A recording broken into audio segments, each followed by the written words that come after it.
We've had a wonderful summer.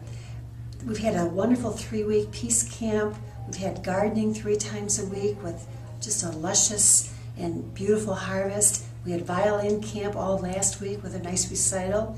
And now we've just started our 3-week reading camp. But already, September is looming ahead. Now what we're looking for is school supplies. We're doing book reports. The kids are busy doing plenty of book reports. And now they're earning school supplies by doing the book reports.